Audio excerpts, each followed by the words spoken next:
우리 한국인들이 좋아하는 스포츠 스타 중에요, 김연아 선수가 있습니다. 그러니까 아마 김연아 선수를 모르는 사람은 있어도요, 싫어하는 사람은 없을 겁니다. 자, 피겨 스케이팅의 불모지인 한국에서 태어나서 세계 선수권은 물론이고 올림픽 금메달까지 딴 선수입니다. 그러니까 선수 시절에는요, 완전 어나더 레벨이었어요. 그래서 은퇴한 지 오래됐어도 사람들은 아직도 그녀를 피겨의 여왕이라고 부릅니다. 자, 최근에 저는요, 김연아 선수가 한 2년 전쯤에 했던 인터뷰 기사를 읽었습니다. 기사는 다음과 같아요.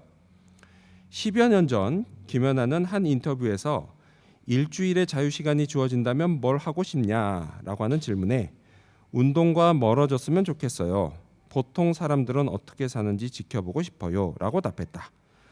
이번 인터뷰에서 그녀는 그때는 제가 어려서부터 선수 생활만 했다 보니 다른 분야 사람들은 무슨 생각을 하며 사는지 궁금해 그렇게 답했던 것 같아요. 하지만 지금은 제가 더 어른이 되고 보니 사는 게 다 비슷해 보이더라고요 라고 답했습니다. 자, 계속해서 그녀는 이렇게 말합니다. 지금 제게 일주일의 자유시간이 주어진다면 한적하고 공기 좋은 곳에 가서 여유 있게 커피 한 잔을 마시고 아름다운 것들을 눈에 담으며 천천히 걷고 싶습니다. 이렇게 답하며 소탈하게 웃었다고 합니다. 참 공감이 돼요. 여러분 어떠세요? 여러분도 공감이 되시죠? 때로는 숨가쁘게 숨가쁜 이 일상에서 벗어나서 아무 부담 없이 마음의 여유를 즐기고 평안함을 느끼고 싶습니다. 하루하루 진짜 열심히 살아가는 우리에게 이런 시간이요, 단 일주일만 주어져도 참 좋겠습니다. 자, 그런데 여러분, 만약 저와 여러분에게 일주일의 시간이 주어지긴 주어지는데 그게 우리 생의 마지막 일주일이라면 그때에도 이 같은 여유와 평안함을 느낄 수 있을지 그건 잘 모르겠습니다. 아마 못 느낄 거예요. 오히려 더 분주해질 겁니다. 그 짧은 일주일 동안에 내 인생에 정리해야 할 것들도 많고 또 뭔가 의미 있는 것을 남겨야 하기 때문이죠. 사실 이게 쉬운 일은 아니에요. 마지막 죽음의 때가 가까워지고 있다는 거 안다? 그렇다고 한다면 마음을 다잡는 게 여간 힘들고 어려운 일이 아닐 겁니다. 어쩜 정신줄을 놔버려서 아무것도 하지 못한 채 그 귀한 일주일의 시간을 그냥 보낼 수도 있습니다. 그렇다면 여러분, 예수님은 마지막 일주일을 어떻게 보내셨을까요? 그 일주일을 교회에서는 고난주간이라고 부릅니다. 이 고난주간이 시작되는 첫날이 종려주일입니다. 바로 오늘이에요. 예수님은 종려주일에 예루살렘에 입성하십니다. 자, 그렇다면 오늘은 마태복음에 기록된 종려주일의 모습을 함께 살펴보고자 합니다. 자, 입성하시는 모습을 통해 우리가 알 수 있는 예수님, 그 예수님은 과연 어떤 분이실까요? 또한 입성하신 예수님이 가장 먼저 하신 일은 과연 무엇일까요? 이를 통해서 우리가 얻어야 할 교훈을 알아보고자 합니다. 자, 먼저 첫 번째로 예수님은 말씀을 이루신 분이십니다.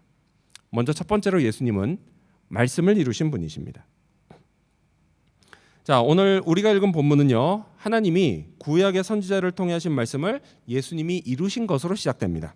여러분 성경 같이 읽어볼까요? 마태복음 21장 4절과 5절 말씀을 읽겠습니다. 시작.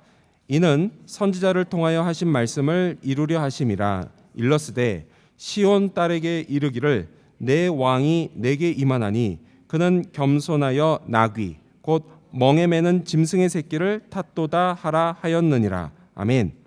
여러분, 지금 읽은 이 5절에 나온 예언이요, 이 예언은 구약 이사야서와 스가랴서에 있는 예언이 합쳐진 겁니다. 자, 이사야서는요, 예수님이 오시기 700년 전에 기록됐고요, 그리고 스가랴서는 약 500년 전에 기록됐습니다. 자, 그래서 700년 전에 기록된 이사야 62장을 보면요, 이렇게 돼 있어요. 여호와께서 땅 끝까지 선포하시되 너희는 딸 시온에게 이르라. 보라, 내 구원이 이르렀느니라. 보라, 상급이 그에게 있고 보응이 그 앞에 있느니라 하셨느니라 라고 기록되어 있습니다. 자, 그리고 500년 전에 기록된 스가랴서를 보면, 스가랴 9장 9절을 보면 시온에 따라 크게 기뻐할지어다, 예루살렘에 따라 즐거이 부를지어다.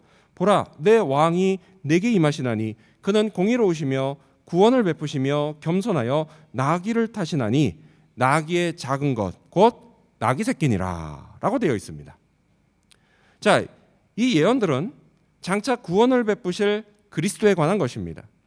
이렇게 각각 시대가 다른 두 개의 예언이 종려주일 예루살렘에 입성하시는 예수님을 통해서 이루어졌습니다. 자, 그런데 여러분, 여기서 우리가 한번 잘 생각해 봐야 될 게 있습니다. 뭐냐? 그건 예수님과 예언, 곧 예수님과 말씀의 관계입니다. 자, 우리가 얼핏 생각할 때는요, 우리는 예수님이 말씀을 이루셨기 때문에 그리스도시구나라고 생각할 수 있습니다. 그렇죠? 하지만 여러분, 물론 이게 틀린 건 아니지만 잘 생각해 보면 순서가 그 반대여야 합니다. 즉, 예수님이 이 말씀을 이루셨기 때문에 그리스도신 게 아니라 반대로 그리스도시기 때문에 이 말씀이 이루어진 겁니다. 그렇죠? 네, 맞아요. 예를 들어 이런 거예요. 여러분, 우리는 얼핏 사과가 열렸으니까 사과나무구나라고 생각할 수 있지만 실은 사과나무니까 사과가 열린 겁니다. 여러분, 사과 열매를 맺는 거 당연한 일입니다. 아주 자연스러운 일이에요. 자, 이와 같이요, 구약에 예언된 그리스도에 관한 예언 말씀이 예수님을 통해 이루어지는 것도 당연한 일입니다. 아주 자연스러운 일이에요. 왜요? 예수님이 그리스도이시기 때문입니다. 아멘. 더욱이 예수님은요, 전지전능하신 하나님의 능력을 가지고 계신 분이에요.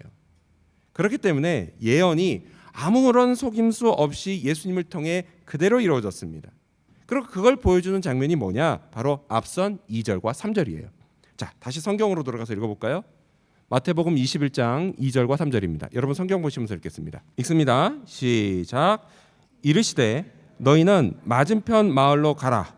그리하면 곧 매인 나귀와 나귀 새끼가 함께 있는 것을 보리니 풀어 내게로 끌고 오라. 만일 누가 무슨 말을 하거든 주가 쓰시겠다 하라. 그리하면 즉시 보내리라 하시니라. 아멘. 자, 보세요. 먼저 예수님은 제자 2명에게 맞은편 마을로 가라고 말씀하십니다. 그러면 그곳에서 매어 있는 나귀와 새끼 나귀를 볼 거다라고 말씀하십니다. 그걸 예수님께 끌고 와라고 또 말씀하세요. 그런데 만일 누가 나타나서 뭐한 짓이야라고 하면은 무슨 말을 하면은 어떻게 하라고요? 주님이 쓰신다고 말하라고 말씀하셨어요. 그렇게 주님이 제자들을 보내십니다. 자, 지금 이 장면에서 예수님은요, 가라, 볼 것이다, 끌고 와라, 말하라, 이렇게 제자들에게 말씀하십니다. 명령하세요. 그리고 그게요, 아무 문제 없이 모두 다 이루어졌습니다. 이를 통해서 구약에 예언된 그리스도에 관한 예언도 이루어졌습니다. 여러분, 이게 너무 신기하지 않습니까? 역시 예상한 대로 한 두어 분 신기하다고 하시고 나머지는 신기하지 않으시는군요.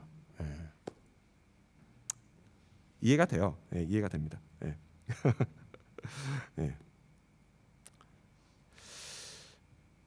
여러분, 예수님은 그리스도세요. 그리스도. 그리스도. 그러다 보니까 우리가 성경을 읽다 보면은 예수님이 이루어 놓으신 놀라운 일이 너무나 많은데 그 이야기를 너무 많이 들었습니다. 그러다 보니까 이런 장면을 우리가 들으면 이거 뭐 별로 대수롭지 않게 생각을 하게 돼요. 이게 뭐가 신기해 이렇게 생각을 하게 된다는 겁니다. 하지만 여러분 조금만 생각해 보면요, 사실 이건 진짜 신기하고 엄청난 일입니다. 자, 여러분 한번 생각해 보세요. 여기 있는 우리들 중에 누가 두 사람에게 너네 가라, 그거 볼 거야, 그거 끌고 와, 내가 쓸 거라고 말해 라고 주문한다고 해서요, 그게 그대로 될 확률이 얼마나 되겠습니까? 처음부터 몰래 짜놓고 하는 일이 아닌 이상은요, 그대로 될 확률이 사실 전혀 없습니다. 전혀 없어요. 그래서 신기하다라는 거예요.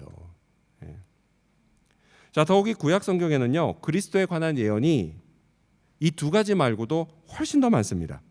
그래서 어떤 성경학자는 약 332개가 있다라고 하는 학자도 있고, 근데 그걸 줄여서 어떤 학자는 61개다라고 말하는 학자도 있습니다. 근데 아무튼 많아요. 근데요, 여러분, 제가 일전에 한번 말씀드린 적이 있는데 그 많은 예언들 중에 딱 8가지만 골라서 그게 인류 역사의 단 33년이라고 하는 시간 동안에 오직 갈릴리 나사렛 출신 예수라고 하는 한 사람의 그 사람에게 이루어질 확률, 그 확률을 계산해 봤더니 결과가 어떻게 나왔는지 아십니까? 혹시 기억하세요? 예. 자, 이걸 누가 했냐면요. 피터 스토너라는 학자가 있습니다. 근데 혼자 하긴 힘들었는지 자기 제자들 600명하고 10년에 걸쳐서 이걸 계산했습니다. 그렇게 해서 나온 확률이 얼마냐? 그게요. 0.00000000000000001%입니다. 제가 0을 몇 번 했는지 아세요? 17번 정도 했을 겁니다. 사실은 저도 기억 안 나요. 너무 많아서. 17번에 0이 들어가는데 이게 1경입니다. 1경. 8가지 예언이 33년의 기간 동안에 한 사람에게 모두 다 이루어질 확률이 1경분의 1%입니다. 무슨 얘기예요? 불가능한 일이다라는 뜻이에요. 하지만 여러분, 이 불가능한 일이요, 예수님을 통해 이루어졌습니다. 왜요? 그분은 그리스도이시기 때문이에요. 전지전능한 하나님이시기 때문입니다. 여러분, 우리 예수님이 그런 분이십니다. 말씀을 이루시는 분이십니다.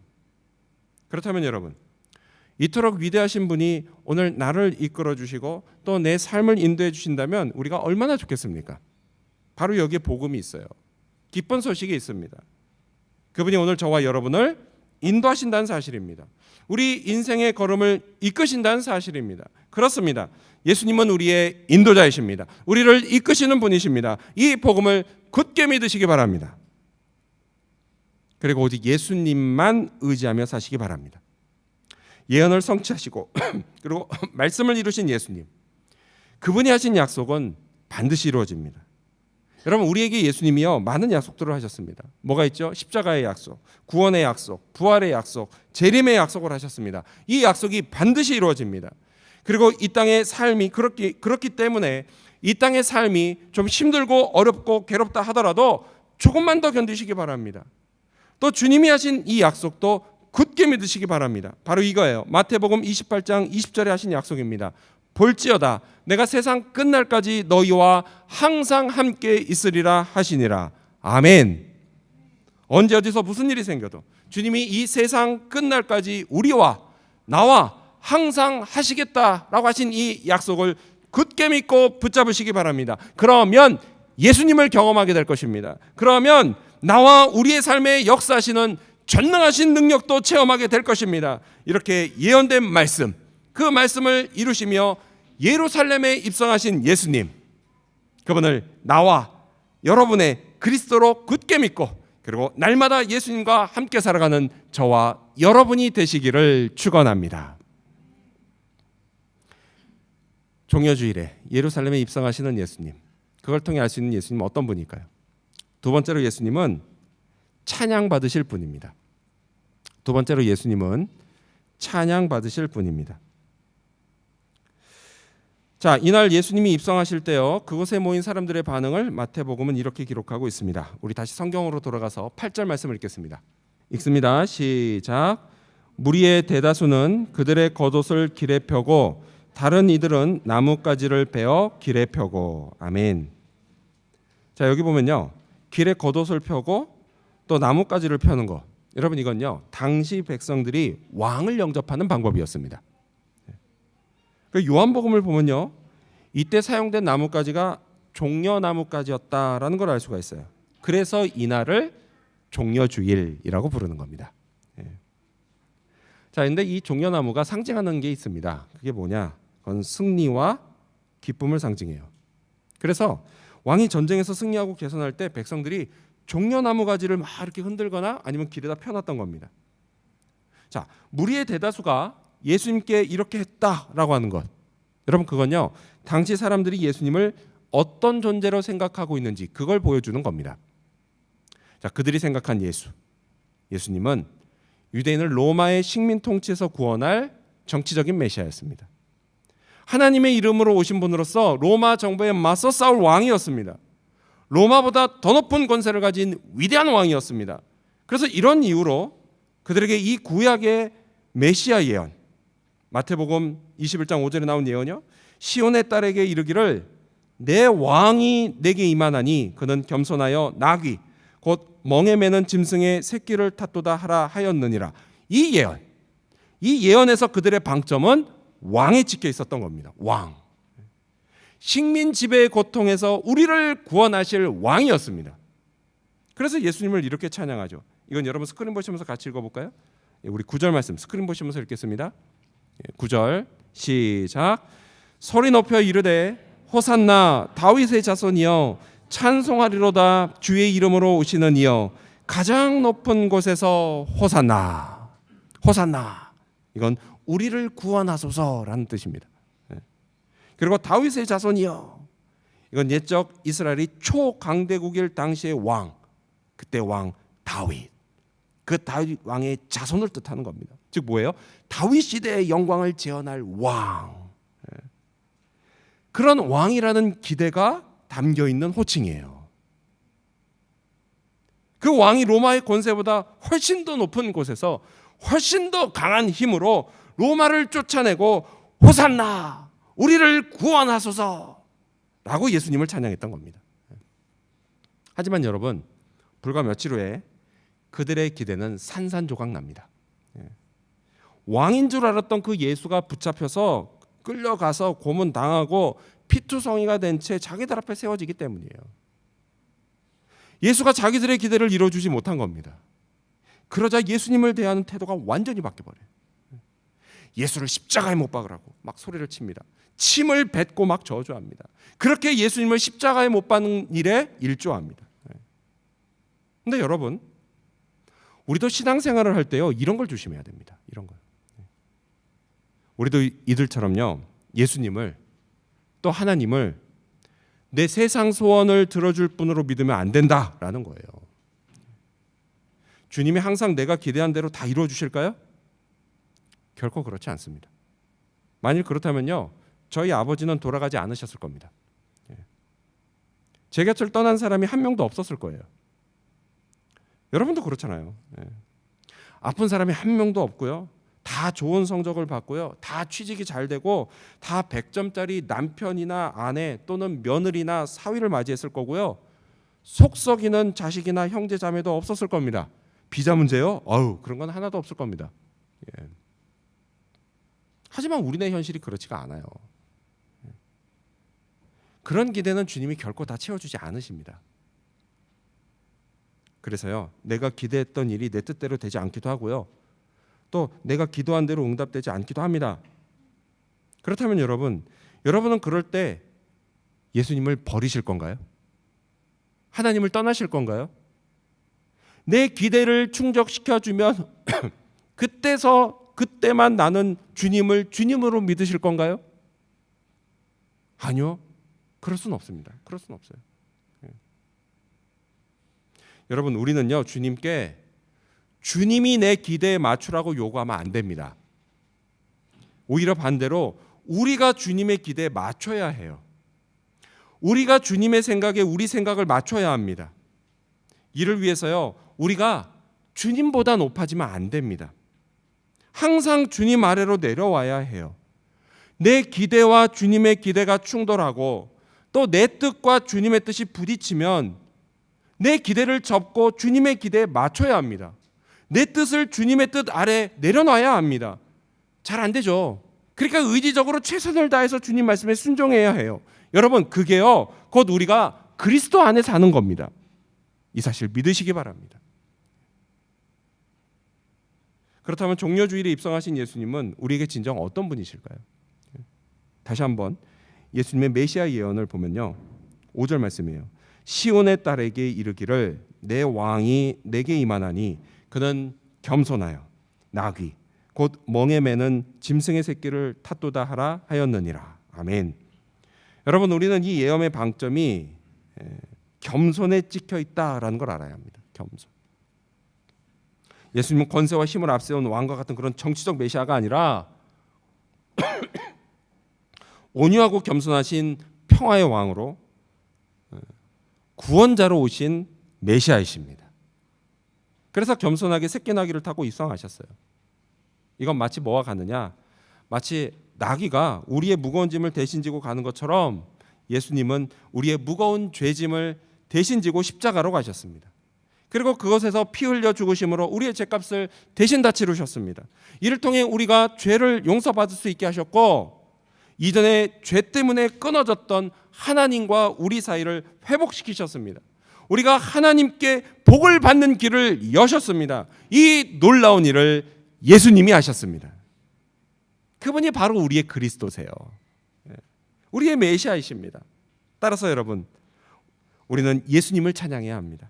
우리 모두 예수님을 찬양합시다. 아멘. 아멘. 그럼 우리가 어떻게 찬양하면 좋을까요? 그건요, 오늘 본문에 나온 유대인들의 찬양을 우리의 찬양으로 삼아서 하면 됩니다. 여러분 야구 좋아하세요? 좋아하시는 분도 있고 뭐 별로 안 좋아하시는 분도 있을 거예요. 얼마 전에 WBC에서 한국 팀이 너무 못했죠. 되게 속상해하시는 분들 많았는데요. 한국 프로 야구가 여기서 이게 볼 수 있는 기회도 있습니다. 근데 여러분, 한국에 10개 10개 프로야구 팀이 있는데 그 중에 한화 이글스가 있습니다. 혹시 이 중에 한화 이글스 팬 있으세요? 아, 예, 다행이네요. 그래서 제가 좀 말씀드리기가 좀 쉽겠네요. 팬이 없어서. 예. 자, 한화 이글스 응원가 중에 나는 행복합니다가 있습니다. 이거요. 나는 행복합니다. 나는 행복합니다. 이글스라 행복합니다. 이거 반복하면 하나라서 행복합니다. 이거예요, 응원가가. 네. 자, 그런데 여러분, 이 응원가가요, 원래는 한화 이글스 게 아니었다라는 썰이 있습니다. 네. 그럼 누구 거냐? 원래는요, 한화 이글스하고 경기를 하는 상대 팀이 부르던 거였다라고 합니다. 워낙 한화 이글스가 못하니까 이 팀이 딴 데 가서 지다가도 이번에 한화 이글스랑 게임을 하네. 그러면 이 팬들이 이제 신나는 거예요. 나는 행복합니다. 하나라서 행복함. 이번에 붙는 팀이 하나라서 행복하다라는 얘기예요. 그리고 실제로 시합에서 보면 한화 이글스가 계속 져요. 그럼 이제 상대편 그 응원단이 막 이 노래 부르는 거예요. 나는 행복합니다. 하나라서 행복합니다. 놀리는 거예요. 근데 그러다 보면 워낙에 한화 이글스가 지는 경우가 많다 보니까 그 팬들도 자기도 모르게 그걸 따라 부르기 시작했다라는 겁니다. 그러다가 결국 한화 이글스의 응원가가 됐다라는 썰이 있습니다. 확인되지 않은 썰. 아무튼 여러분, 우리도요, 예수님을 찬양할 때 종려주일에 유대인 무리 대다수가 부른 찬양, 그 찬양을 우리의 것으로 삼아서 부르면 된다라는 얘기입니다. 다만 그 의미를 정확히 이해하고 불러야 돼요. 자, 우리 스크린 보시면서 다시 읽어볼까요? 마태복음 21장 9절입니다. 시작. 소리 높여 이르되 호산나 다윗의 자손이여, 주의 이름으로 오시는 이여, 가장 높은 곳에서 호산나. 호산나, 우리를 구원하소서. 우리를 죄에서, 또 죄에서 비롯된 우리의 절망에서 우리를 구원하소서. 다윗의 자손이여, 그리스도 메시아여, 가장 높으신 하나님이 보낸 우리의 구원자, 우리의 왕이여, 호산나, 우리를 구원하소서. 이렇게 우리가 예수님을 찬양하면 되는 것입니다. 여러분, 우리가 예수님을 찬양합시다. 그리스도를 찬양합시다. 예수님은 저와 여러분에게 찬양받기 합당하신 분입니다. 아멘. 아멘. 따라서 여러분, 주중에는 여러분 각자의 삶의 자리에서 예수님을 찬양하십시오. 그리고 또 주일에는 교회에서 예배 시간에 예수님을 찬양하십시오. 여러분, 예배는요, 드리는 겁니다. 예배는 보는 거 아니에요. 예배는 드리는 거예요. 하나님께 드리는 거예요. 하나님이 우리의 모든 걸 받기 원하시는 것처럼요, 우리의 예배에서도 하나님은 모든 걸 받기를 원하십니다.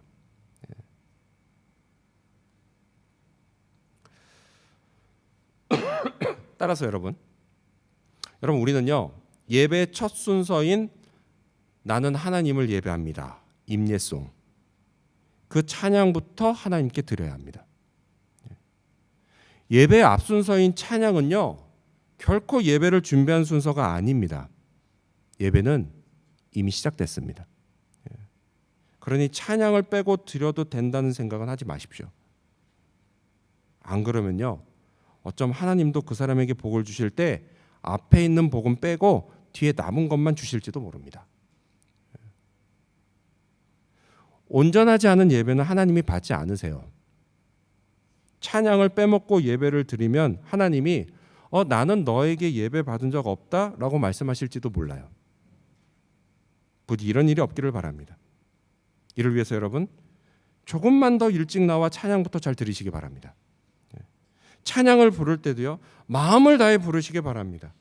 주님을 향한 나의 사랑을 찬양에 담아 고백하시기 바랍니다.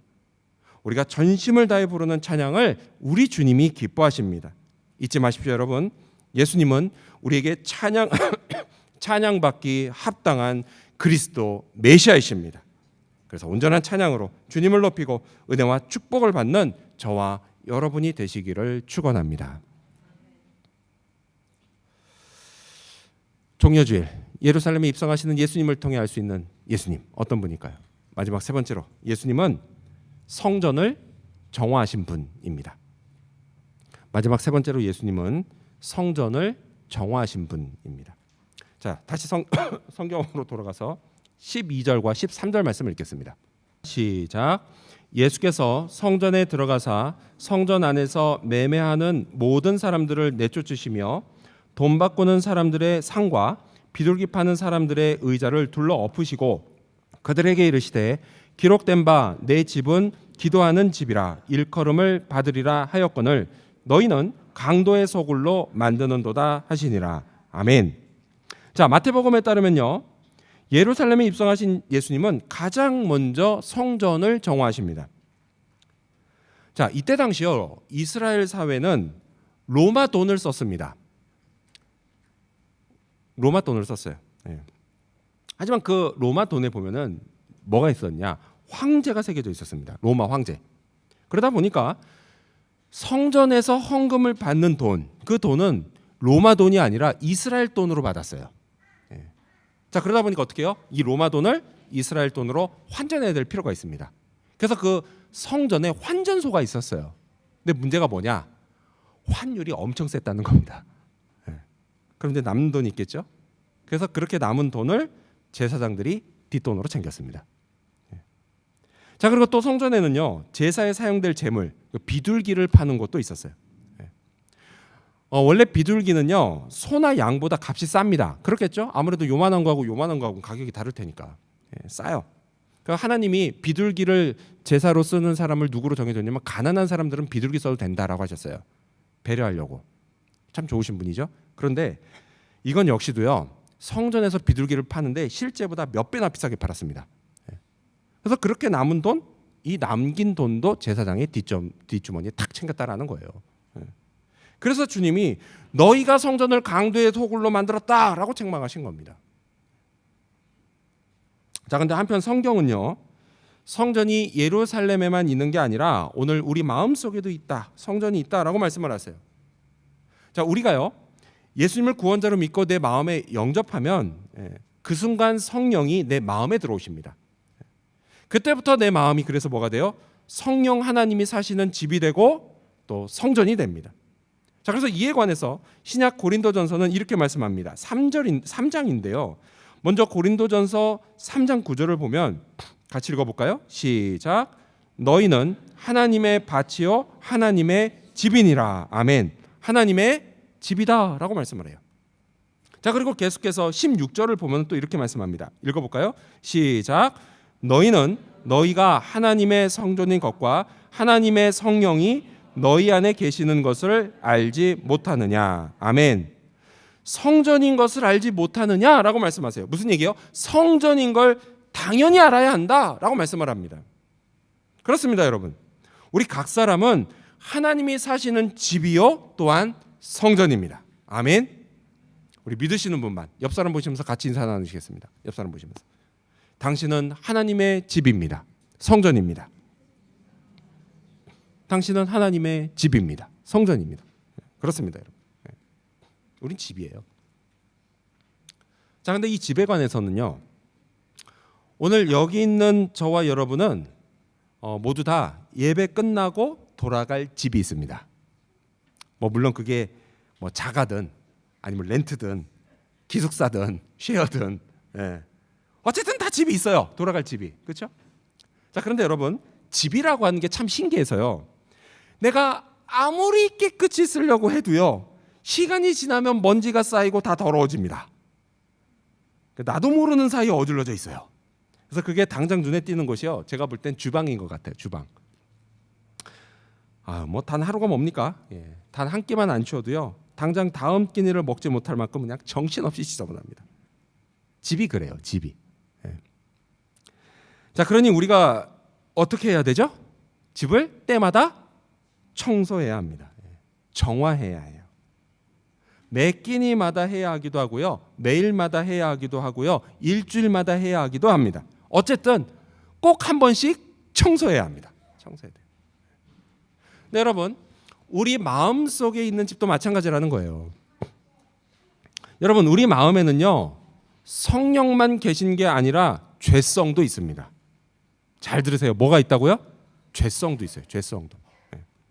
그래서 이 죄성 때문에 내가 아무리 조심하면서 살아도요, 내가 알게 모르게 내 마음의 집이 죄로 더러워집니다. 따라서요, 내 마음속의 집, 내 마음속의 성전도 깨끗이 청소해야 합니다. 정화해야 해요. 그럼 어떻게 하면 될까요? 성경은요, 하나님이 지으신 모든 게 다 이렇게 깨끗해진다라고 말씀을 합니다. 그게 디모데전서 4장 5절에 나와요. 하나님의 말씀과 기도로 거룩하여짐이라. 아멘. 자, 그렇다면요, 우리 마음의 집, 우리 마음의 성전 역시 하나님의 말씀과 기도로 깨끗해집니다. 우리가 하나님의 말씀을 가까이 하면서 말씀 읽고 말씀 묵상할 때 성령이 그 말씀으로 우리를 깨끗하게 하십니다. 또요, 예수님이 뭐라고 하셨냐면, 예수님은 성전을 뭐라고 하셨죠? 내 기도하는 집이다 라고 말씀을 하셨어요. 자, 기도하면서 하나님을 만나는 집이다 라고 말씀을 하셨어요. 그렇습니다, 여러분. 우리도 기도하면서 하나님을 만나야 합니다. 그럼 이 기도를 통해서 성령이 또한 우리를 깨끗하게 하십니다. 따라서 여러분, 우리 말씀과 기도로 하나님을 만납시다. 먼저는 일주일에 한 번 드리는 주일 예배를 정성을 다해서 드립시다. 이를 위해서요, 하나님을 만나고 싶은 간절한 마음, 사람 만나고 이야기 나누고 싶은 그런 마음이 아니고 하나님을 만나고 싶은 그 마음으로, 간절한 마음으로 예배를 드려야 됩니다. 하나님은요, 대충 예배하는 자가 아닌 참되게 예배하는 자를 찾으시고 그 사람을 만나십니다. 모두 다 여기 똑같이 의자에 앉아 있습니다. 모두 다 똑같이 의자에 앉아 있지만 그렇게 앉아 있다 가도요, 누구는 하나님을 만나고 가고 누구는 그저 의자만 대피다가 가는 사람이 있습니다. 저는요, 여러분 모두가 하나님을 찐하게 만나고 가시기를 바랍니다. 또한 주중에도요, 말씀과 기도로 하나님을 만납시다. 하나님이 내게 주신 하루 24시간 1440분, 그중에 그게 몇 분이든 아니면 1시간이든 따로 시간을 구분해서 그때는 하던 일과 공부를 멈추고 즐기던 게임도 멈추고 유튜브나 넷플릭스도 잠깐 끄고 손에 들고 있는 스마트폰도 손이 안 닿는 곳에 던져놓고 오로지 그 몇 분, 딱 그 시간은 하나님의 말씀을 읽고 잠시 묵상하시기 바랍니다. 그리고 기도하시기 바랍니다. 지금까지 잘 못했습니까? 네. 괜찮습니다. 괜찮아요. 지금까지 잘 못했다고 한다면 내일부터 하면 됩니다. 아멘. 아멘. 마침 고난주간이네요. 네. 이번 한 주간은요, 우리가 예수님의 고난에 동참하는 시간이에요. 나를 구원해 주시려고 나를 위해 십자가로 향하신 예수님, 그곳에서 극심한 고통 가운데 피를 흘리고 죽어가신 예수님, 오늘 내가 구원받은 하나님의 자녀로 축복을 받으며 살아갈 수 있도록 나를 대신해 죽으신 예수님, 나를 위해 고난받으신 예수님, 우리가 이번 한 주간 말씀을 묵상하고 기도하면서 예수님의 고난에 함께 동참합시다. 우리가 1년 365일 예수님이 늘 우리와 함께 하시기를 원하는 것처럼 예수님도 우리가 예수님과 늘 함께 있기를 원하십니다. 특히 이런 고난주간을 고난을 당하실 때는 더더욱 예수님도 우리와 함께 있고 싶어 하십니다. 따라서 여러분, 이번 고난 주간에 예수님과 함께 하시기를 바랍니다. 또한 이를 계기로 이후로도 말씀과 기도로 주님과 늘 동행하며 사시기를 바랍니다. 말씀과 기도로 내 마음의 성전, 하나님의 집을 거룩하게 만들어 가시기를 바랍니다. 이를 통해서 내게 역사하시는 성령의 능력을 체험하시기 바랍니다. 내 삶을 새롭게 하시는 예수님도 체험하시기를 바랍니다. 또 약속의 말씀이 내게 이루어지는 것도 경험하시기를 바랍니다. 이번 고난주간이 이 모든 변화의 출발점이 될 줄 믿습니다. 예수님이 우리를 변화시키십니다. 이 사실을 믿으시기 바랍니다.